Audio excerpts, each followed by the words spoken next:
Hi, I'm John from Basjoo Gardening Services, and I'm just in my own garden right now doing some very light scarifying with the ride-on mower here.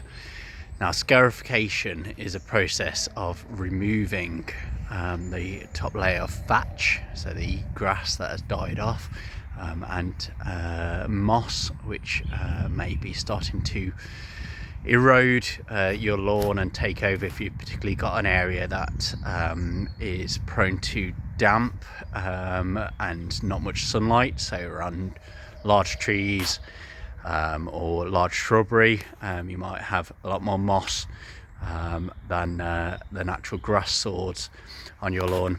So scarification at this time of year is fantastic. You can do it both at early spring or late autumn, and it's a process of literally taking the top layer of the lawn, so the thatch and moss, off the surface, aggravating it, and then subsequently, traditionally, it will be raked. So if I just show you here,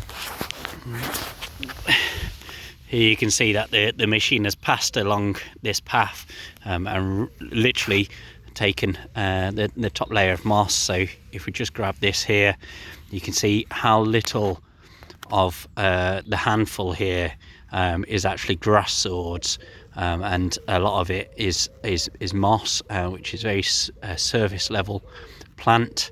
It can hold a lot of moisture in it, so this is a great time to remove some of that moss, some of that thatch. As I say, I've just been doing a light scarification in the garden today, as part of an ongoing piece of work that I'll be doing on my own lawn. But if you're considering it, if you've got a situation where your lawn is starting to turn more towards thatch, now might be a great time to get the scarifier out and the rake, and refresh your lawn, ready for the season ahead. If the thought of that doesn't appeal to you, by all means do feel free to get in touch. If you're in Lichfield District, Staffordshire or the West Midlands in the UK, and you would prefer someone else to do it for you, feel free to get in touch. My name's John from Basjoo Gardening Services, and if you have benefited from this video, if you could like and subscribe our YouTube channel, that supports our business to reach more people and support more people. Okay, thank you.